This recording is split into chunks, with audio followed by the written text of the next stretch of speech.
สบายดียินดีต้อนรับเข้าสู่ช่อง Recover วันนี้ก็เป็น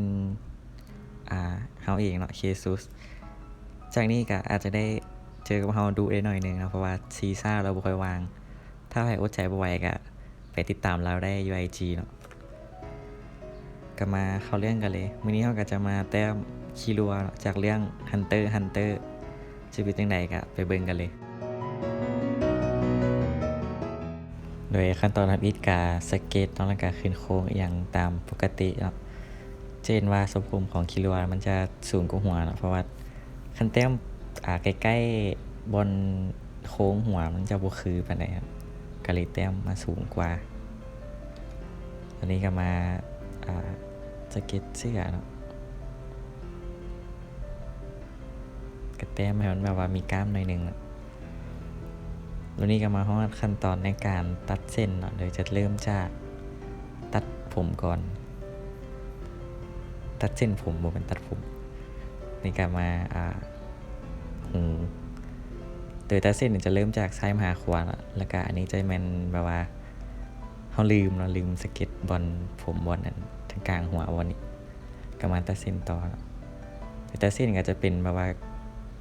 กวดรายละเอียดอย่างไปนำสมมุติเฮาลืมอย่างก็ตืมเข้าไปก็มาตัดเส้นที่ตาแต่กะภาพมัน อาจจะหมุนๆหน่อยนึงเนาะควินหัวกับขออภัยนะเพราะว่าเฮาบ่ลึงอยู่ดีก็เลยหมุนเชียแบบนี้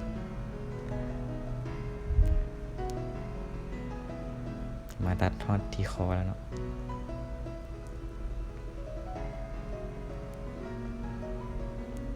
ไปห้อยยับของเสื้อกับบ่คือปานใดก็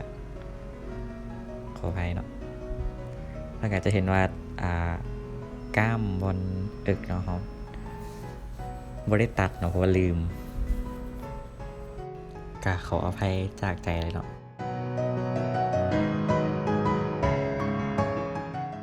แล้วก็มาเก็บรายละเอียดอย่างต่างๆเนาะสมมุติสิ้นมันยังบ่คุ้มอย่างปานใดก็ตัดไปเนาะวันนี้ก็มาฮอดขั้นตอนในการลงสีเนาะเดี๋ยวเราจะลงสีไปที่ดวงตาก่อนแล้วก็มาลงที่หน้าสีผิวก่อนจะลงไปให้ดูทั่วเริ่มจากสีอ่อนเนาะแบบสีซ่าพอกัน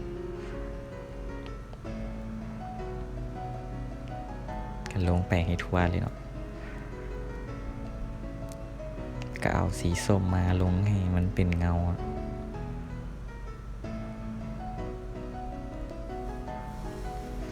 ก็ลงไปตามจุดที่คิดว่ามันจะเกิดเงาจุดที่มันมีเอียงบังหรือว่าจุดที่มันลุบลงไปก็ลงไปให้ทั่วก็เอาสีบัวมาใส่ติวลงไปมันแบบว่ามีมิติให้มันมีชีวิตชีวาก็มาฮอดขั้นตอนการลงที่ผมเนาะเดี๋ยวจะใช้สีเทาลงเพราะว่าผมของคิรัวเนี่ยมันจะเป็นสีขาวก็เอาสีเทาลงเพื่อเป็นแบบเป็นคือเงาก็ลงไปเบาๆ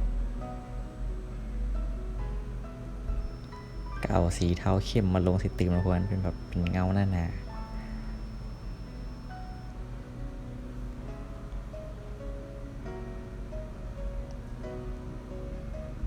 ก็ลงเงาของตาแล้วก็มาลงสีเสื้อเนาะเขาจะใช้หมึกดำในการลงเลยเนาะเพราะว่ามันง่ายดีมันจะยากบนหอยยับหน่อยนึงเนาะก็ได้เอาปิกตัดเส้นมาหมายไว้แต่มันก็คืนเข้าไปอยู่ดีก็ลงไปเรื่อยๆและการสำลีพิธีมาห้อยนำการแต้มคิรัวโซดิกจากเรื่อง Hunter x Hunter เป็นจังใดกะผิดพลาดประการไหนขอโทษขออภัยเนาะเจอกันใหม่คลิปหน้าสำหรับมื้อนี้แม่นสบายดี